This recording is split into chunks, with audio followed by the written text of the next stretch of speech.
Welcome to Cancer and Peace. My name is Sean Stewart. I'm here to facilitate a conversation with our host, Peter Scalzo, 21-year cancer journey, survivor. And it's been a few days since we talked last, but it's good to be here. Yeah, we've been going back through the old podcast episodes and creating what we call moments and Cancer and Peace moments. And so now we are actually doing a live episode today. We have a different producer sitting over there. Usually it's Jack. Today it's Tabor. And so all that really means is that you're sleeping in a lot more as of late. Is that right? Yeah. But ready to dive into our topic. Today is Maundy Thursday, and we are ready to talk. Sean, launch us.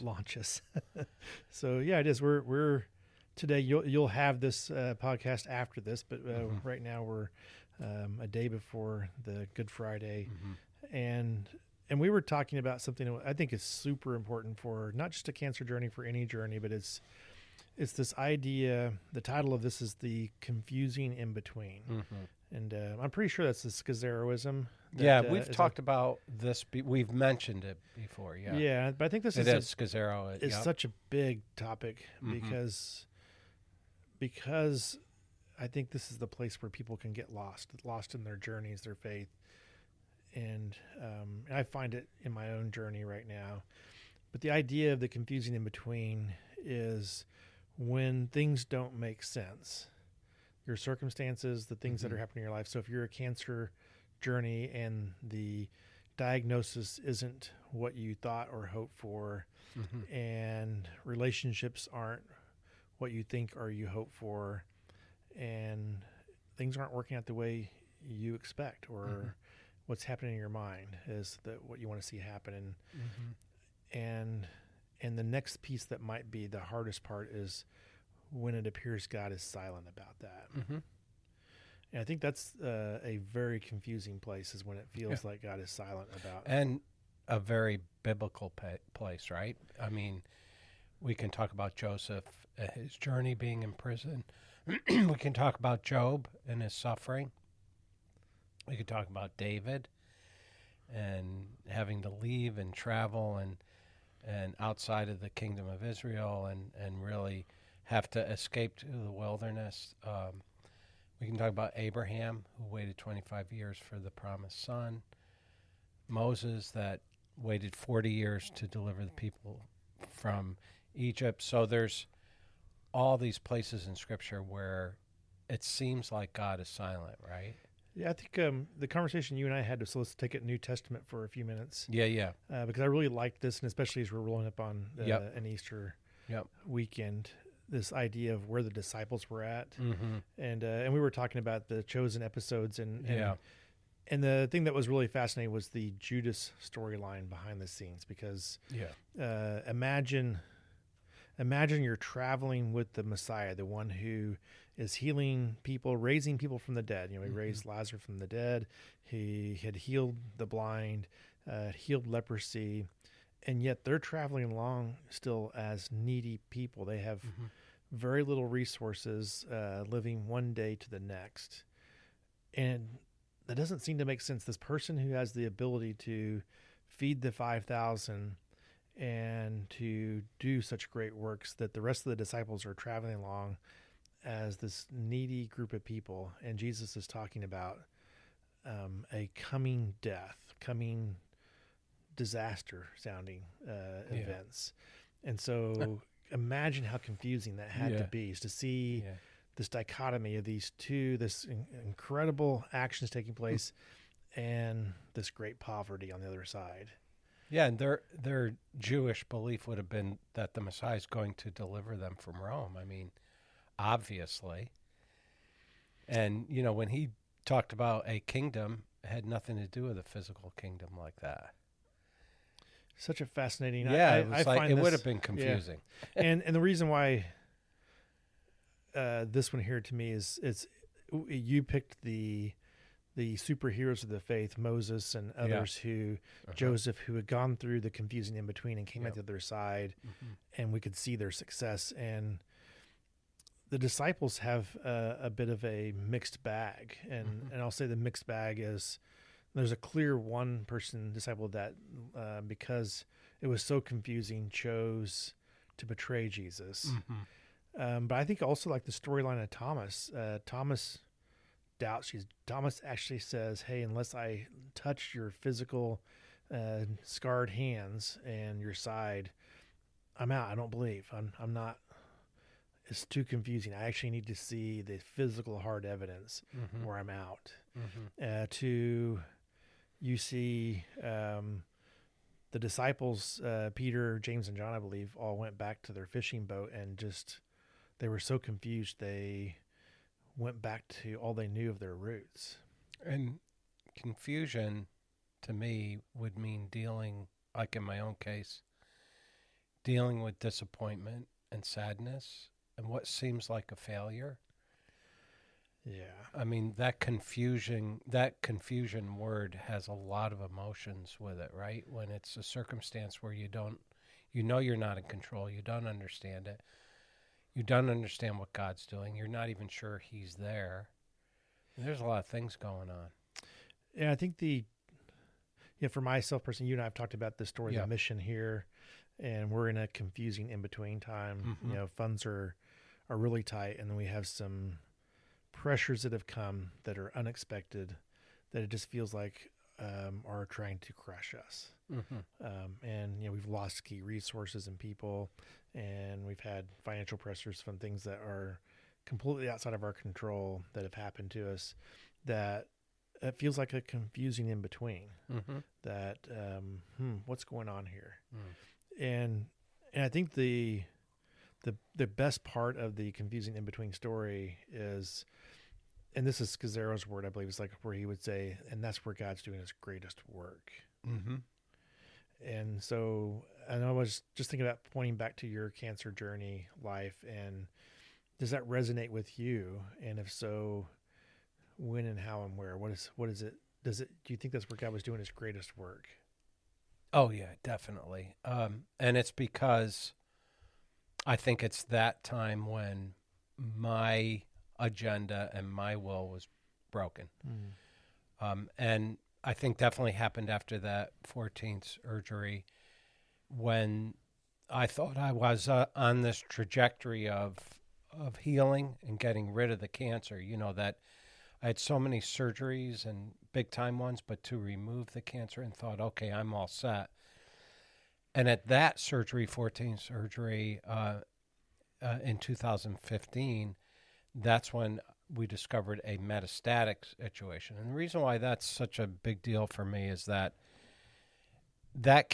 particular cancer, for metastatic cancer, had a 5% survival rate for basically 12 to 15 months. And so all these things I thought about, I felt like God had spoken to me and said, you're going to have a ministry in this. It's out of this pain, I'm going to give you a platform, and I've got a long life intended for you.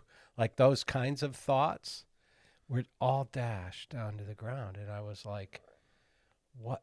Such great disappointment, such great sadness and fear. Like I thought I knew what God was doing. And it's this kind of thing, I think, where I was totally brought to a place of submission, of I have no control over this thing, and I don't like where it's at, but I got to the point after processing it where I just said, okay, God, just give myself to you. I want to highlight a couple of patterns here. Because that was good what you just shared. And so point one, what I heard you just say is God had told you what was going to happen. And the confusing in between seemed completely contradictory to what he had told you. Yep. Go to Moses. God told Moses, he told Moses what's going to happen. Go to Abraham is a great example of this. You're going to be a father and the confusing in between had him pick up the bull by the horns and to birth Ishmael, and to do all these things in his power. To make it worse, like his name was Abram, changed it to Abraham, which meant the father of all nations. And it's like you're walking around and childless. I mean, that must have been a struggle.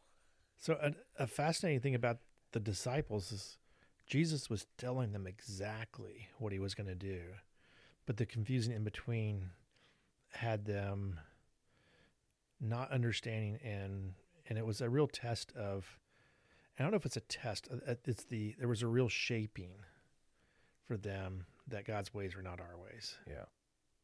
And that when it looks the most confusing is when this is to have faith. We actually have to walk through the doorway of faith. Yeah. And I would go further to say this is how faith is born and forged in the place where God is doing something completely different than what you thought he was going to do. And there seems to be a purpose for that. This is not without purpose. So that's the other piece that I would, there's a piece there that there's purpose. So I'm fascinated by the fact that he had told you already, I say that because you've told that story. It's like, you know, God had said, hey, I'm going to use this for, so Peter has a boomer phone over here that's going off. Why was it making noise over there? I don't know. What's over there? I don't know. But anyway. So that's funny.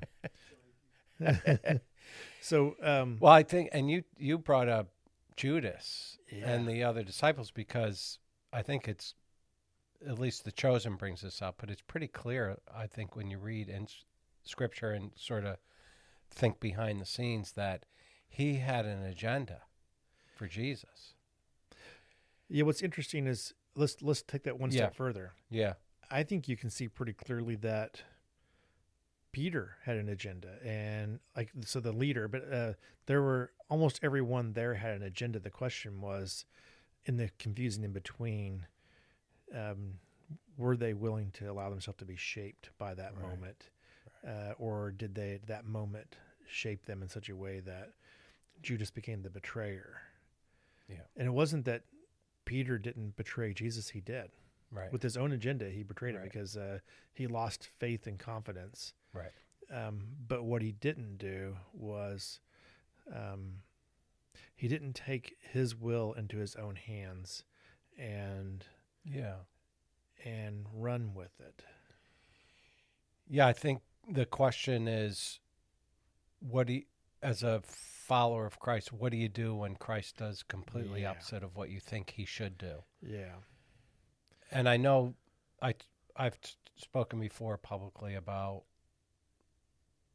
the situation I was in with cancer.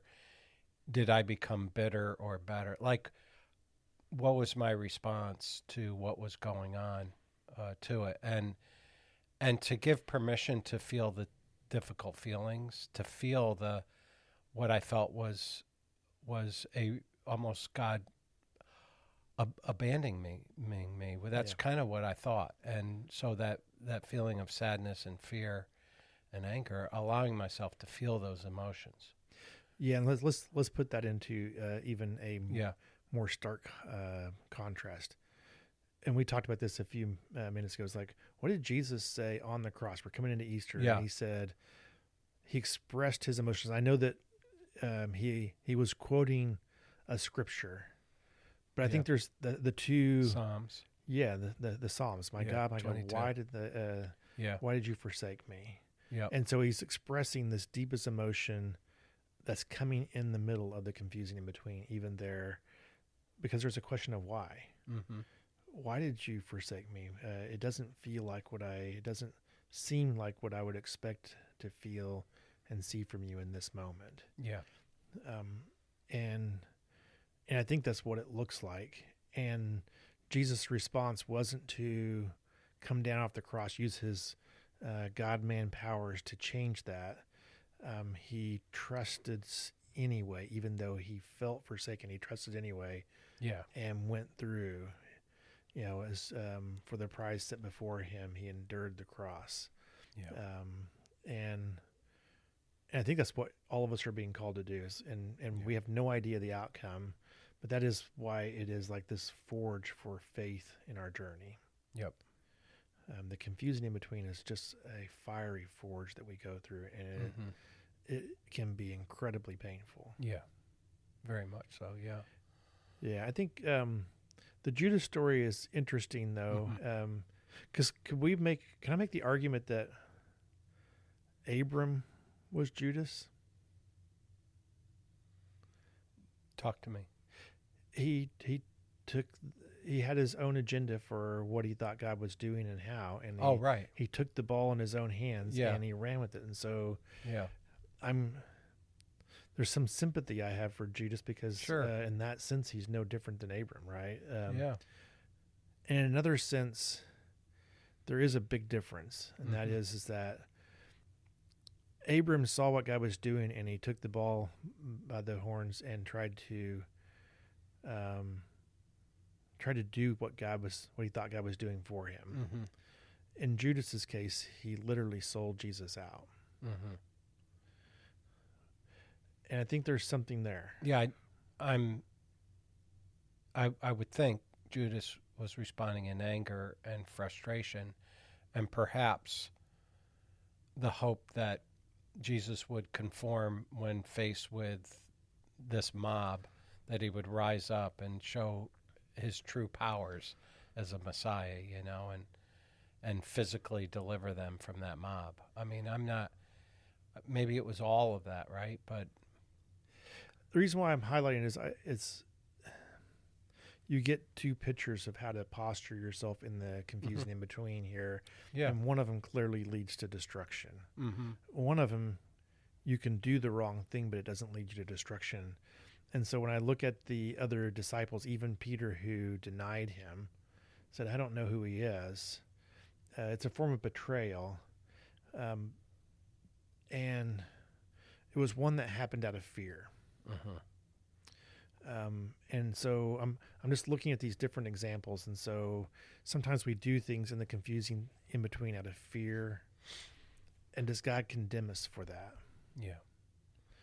And I think the answer is no. Yeah.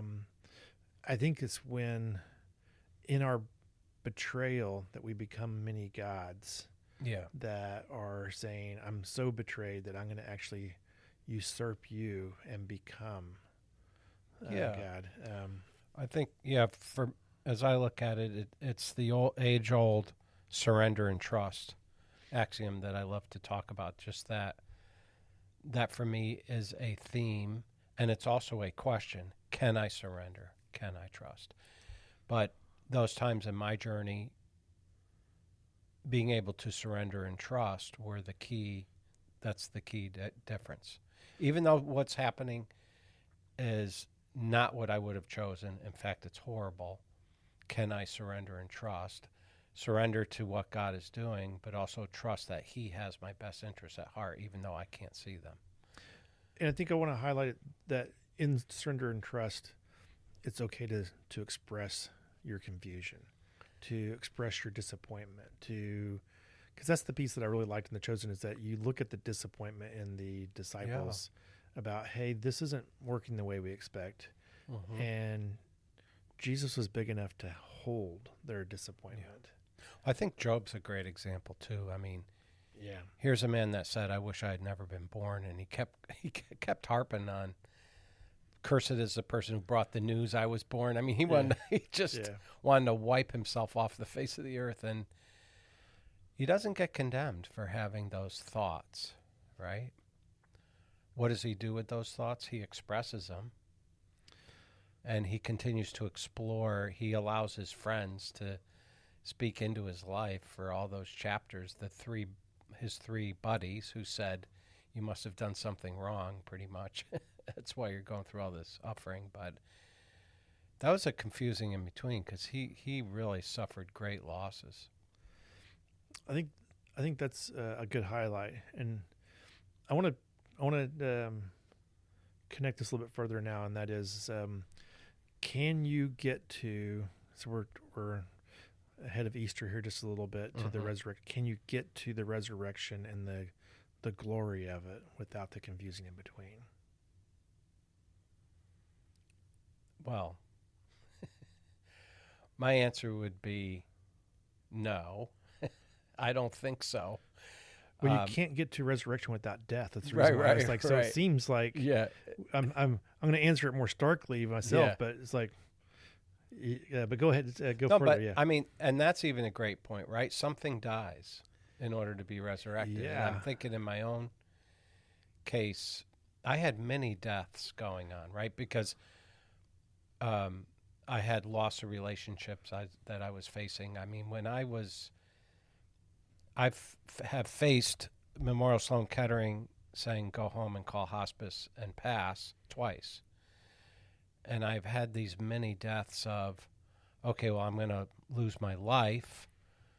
I'm going to lose my relationships. Of course, I left the practice of law. I had that death. I had a divorce that was going to happen. And so I had all these many deaths going on. And I think I had resigned myself to, God, I just have to give all these things to you because I can't shoulder this stuff. Mm-hmm. These are burdens that I can't shoulder and walk with. But I think now as I look back on my journey 21 years later, I'm still doing stuff in my health journey, right? But, you know, I have a new relationship, a romantic relationship. I have restored relationships with other folks, and I've watched God do amazing things. Feels like a resurrection kind of life now, you know? Like they call me an anomaly, and I'm not supposed to be here. Well, I'll argue that certainly he fulfilled his word to you. Yeah. Yeah. Which is pretty powerful. Yeah.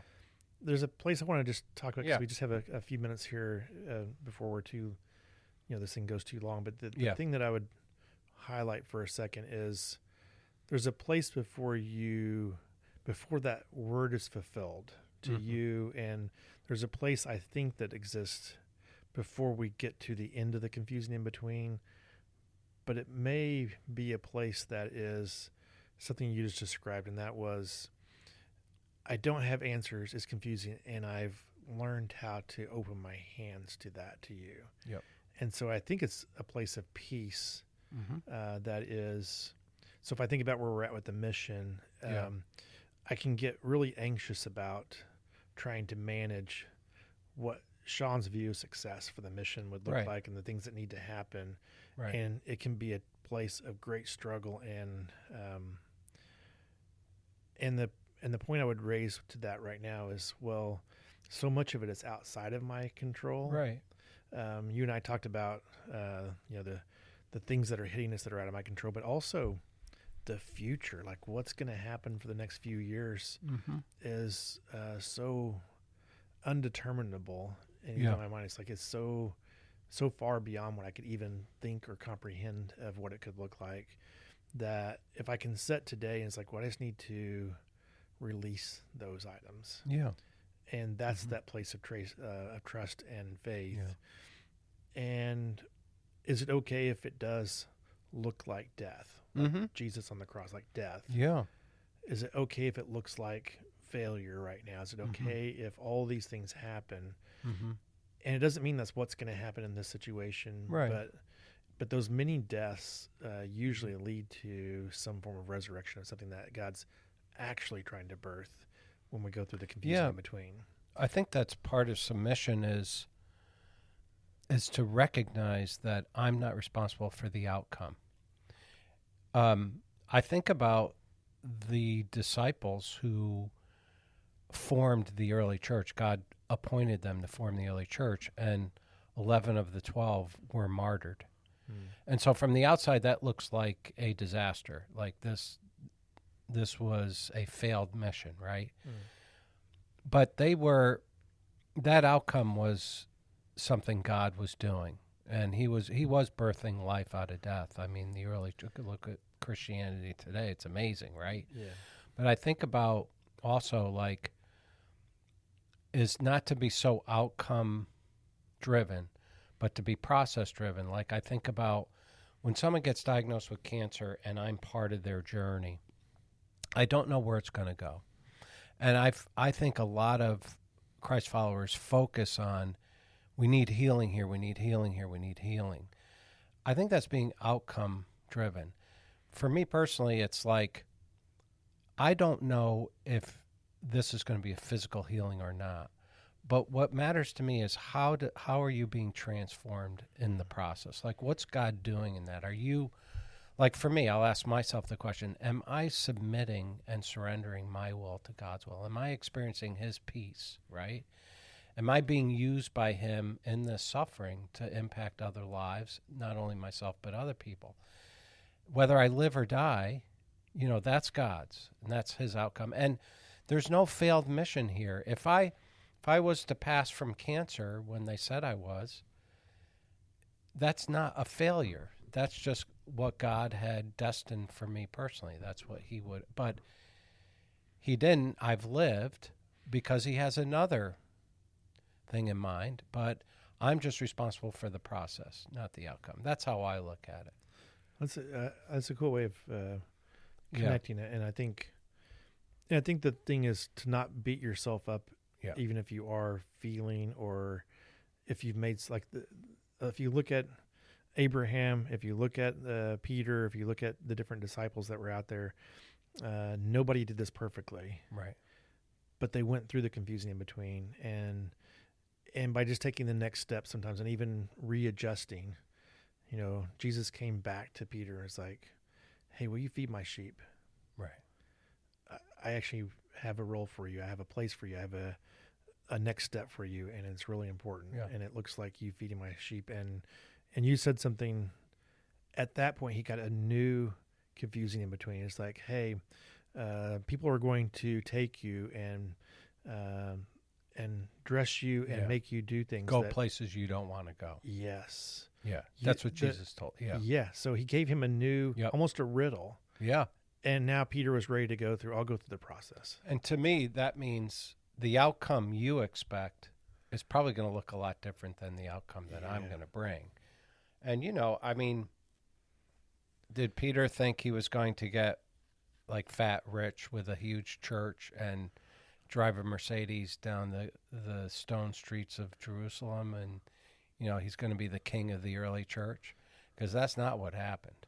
No. He was martyred and persecuted. Yeah, persecuted, everything. And so I think the issue is, as we go through the confusing in between, that God is in charge of the outcome. My role is to submit and surrender and to seek his will in that process. And I think there is, you said surrender. That's why that's the difference I think I see in the pre-resurrection Peter, meaning that how Peter operated prior to the resurrection and having the interaction with Jesus reinstated him and said, "Hey, feed my sheep." And post is there was a surrender of his will. Yep. As a difference. And I think that's maybe the key that we might leave today with is like, hey, can you surrender your will in the confusing in between? I think that's the powerful image of Christ pulling a little child to him and saying, become like a child. It's not just the innocence in that. It's the dependent nature and a child who doesn't know the outcome, but lives for the moment and looks to their parent for security, safety. The plan. The real plan. Real plan. Yep. That's a good picture to live with. And I think, my cancer journey, it's been like that. I've tried to. I just think a life journey looks like that when you really start. And cancer is such a condensed, high pressure, confusing in between that it's like on steroids of other types of life situations. So I lived as a terminal cancer patient for years where they said, you shouldn't be here, constant 7 years of systemic treatment. It's going to show up again. It's going to show up. And I think it was just beaten into me that I don't have any control over the outcome. So, each day that even now, I wake up in the morning and I'm just like, wow, thank you, Jesus. It's like a day I get to live, and I don't have to go to the cancer treatment center today. And even if I did, I would just go. But that's why I've focused a lot on developing an eternal sense for my being that no matter what happens, I will be in eternity with Christ. And kind of thinking about that, letting that sort of drive me. That's important for me. Yeah. I think it was helpful for me to hear this idea of what you said of the letting go of my outcomes and trusting the process. I mean, Jesus was like in the garden, Maudie, Thursday, right? He was in the Garden of Gethsemane. Gethsemane, that word means olive press. He was being pressed, and he was agonizing. Yeah. Agonizing. And he finally will you take just this said, cup from me out? Yeah. yes, not my will, but yours. Yeah, that's a really good. Yeah. That's a good I've final been in connection with this. This is good. so many over 50 surgeries. So many times I'd be like, oh, God, can you just either take me or heal me? But I don't want to be in this process anymore. I'm sick of it. And but just continually just putting one foot in front of the other and just, okay, Lord, I'm going to try to surrender this to you.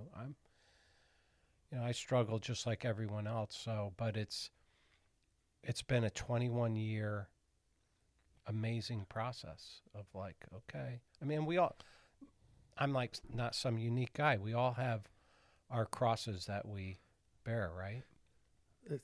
It's the same journey in life sense for everyone. So every one of the disciples were faced with these choices, and our modern day discipleship, we're faced with these choices. And everybody who's listening to this podcast, who's on their cancer journey, is faced with this choice. And so I just want to encourage you today that there is a resurrection, though, on the other side of the confusion in between. And, that's a great point. And it can be in so many ways resurrections of something new as we submit to the confusing in between in our lives too. That is the most real things that we'll ever endeavor into. Yeah, and as I look back on my confusing in between, which there are times I still have, many times in the cancer space, but I think about the richness that came out of it. Mm-hmm. Like you said, the resurrection, just life that came out of that. Amazing. Great share today. Okay, thanks, Sean. Appreciate it. Happy Easter. Blessings to everyone. Happy Easter.